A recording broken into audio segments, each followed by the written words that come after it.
안녕하세요 여러분, 퍼플 마눌입니다.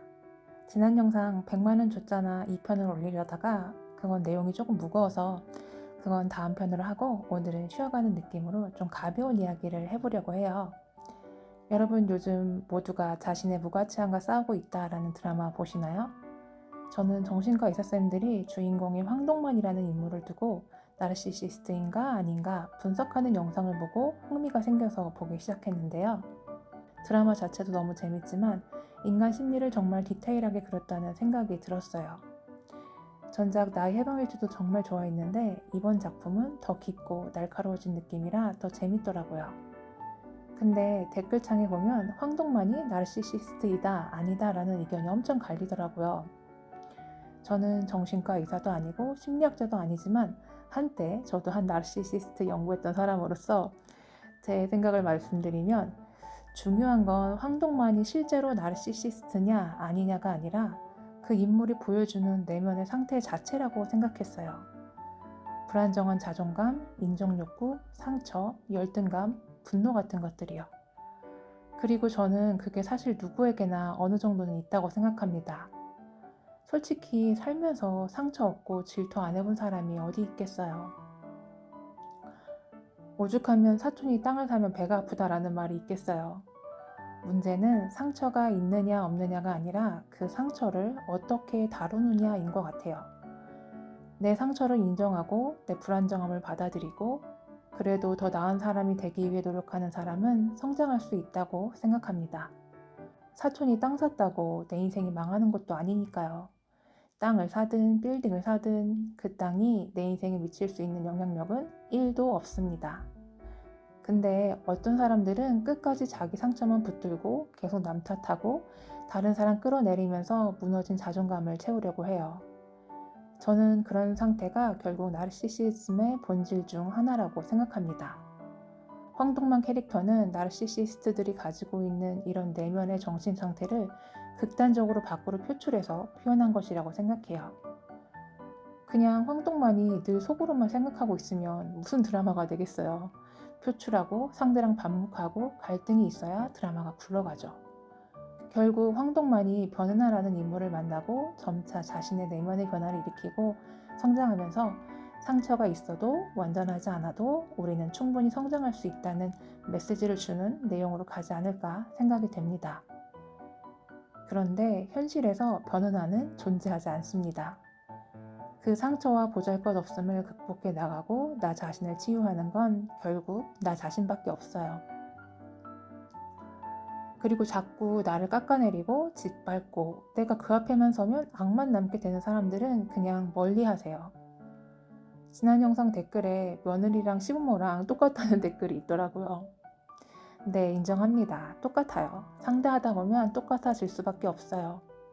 그럼 전쟁터 나가는데 성경책 들고 나가서 싸울 순 없잖아요. 똑같이 총 들고 나가야죠.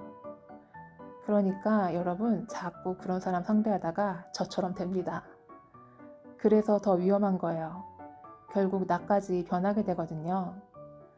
중세시대 건축물에 보면 악령을 쫓기 위해서 괴물 모양 홈통을 만들었는데 시간이 지나면서 오히려 그 괴물 자체가 악의 상징이 되었다고 해요.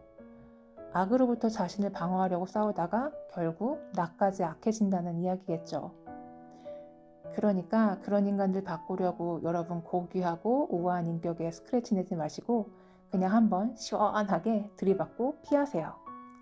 그냥 아무것도 안 하고 피하기엔 우리가 무슨 예수 부처도 아니고 내가 당한 게 있는데 너무 억울하잖아요. 드라마니까 변은하라는 존재가 가능한 거지 현실에선 그들은 절대 변하지 않습니다. 그리고 여러분은 여러분 자신의 변은하가 되어주시면 됩니다. 우리는 누구도 완벽하지 않아요. 세상에 그런 인간은 없습니다. 그럼에도 우리는 더 나아지기 위해 나라는 존재를 정성껏 돌보고 물을 주고 다독거려서 우리를 키우고 있는 거예요. 내가 이렇게 소중하고 애지중지하게 키우고 있는 나라는 존재를 누구도 파괴할 권리는 없습니다. 그런 사람들이 내 존재를 끌어내리게 두지 마세요. 계속 옆에 두고 나 자신을 함부로 대하게 두지 마세요. 그냥 끊어버리시고 상대하지 마세요. 연구도 하지 마세요. 제가 많이 해봤는데 내 정신 상태만 피폐해지고 인간에 대한 환멸이 느껴집니다. 왜 저럴까? 왜 저런 말을 할까? 왜 사람을 저렇게 괴롭힐까? 도대체 어떤 상처를 받았길래 저런 삶을 살까? 계속 들여보다 보면 내 정신이 먼저 망가집니다.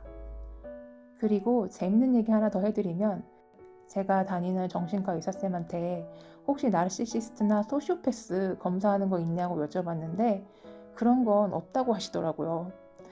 그리고 정신과에서는 그런 표현보다는 성격 장애라고 표현한다고 하시더라고요. 그리고 그건 질병이 아니라 장애이기 때문에 절대 고쳐지지 않는데요. 의사쌤 본인도 사실 그런 환자를 실제로 거의 만나본 적이 없으시다고 하더라고요.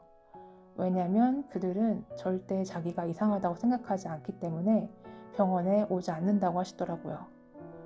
옆에서 그런 사람들 때문에 정신 피폐해지고 우울증 걸린 사람들이 병원 오는 거라고 하시더라고요. 그러니까 그냥 거리를 두세요. 연구하지 마시고 이해하려고 하지 마시고 그냥 댓글창에 쓰세요. 임금님기는 당나귀귀처럼 그냥 다 쏟아내면 더 편해지는 거 있잖아요. 그리고요, 카르마, 업보는 분명히 존재합니다. 여러분이 벌을 내리지 않아도 그 사람들은 이미 자기 방식대로 벌을 받고 있는 중이에요. 여러분, 끌어당김의 법칙이라는 말이 있잖아요. 내면이 늘 불안하고 계속 남 탓하고 말도 안 되는 이유로 타인을 폄하하고 누군가를 짓밟아야만 자존감을 유지할 수 있는 사람 곁에 과연 건강한 관계가 오래 남을까요? 결국 곁에 남는 사람들은 본인들이랑 비슷한 성향 가진 사람, 아니면 본인들보다 못한 사람들이고 같이 앉아서 늘 남 탓, 세상 탓 하며 놀다가 또 어느 순간은 그중 가장 만만한 사람 희생양 삼고 서로 상처 주고 상처 받으면서 살아가는 거죠. 똑같은 지옥에서 같이 뒹굴며 살아가는 겁니다. 그렇게 채워도 채워지지 않는 밑빠진 독에 울분과 결핍만 채우다가 죽을 때까지 자신의 무가치함과 싸우는 것, 저는 그것이 그들의 업보라고 생각합니다. 그리고 같이 성장하고 발전하며 존중하는 관계가 무엇인지 평생 배우지 못합니다. 똑같은 사람끼리 끌어당기면서 서로 고통받으며 사는 거예요.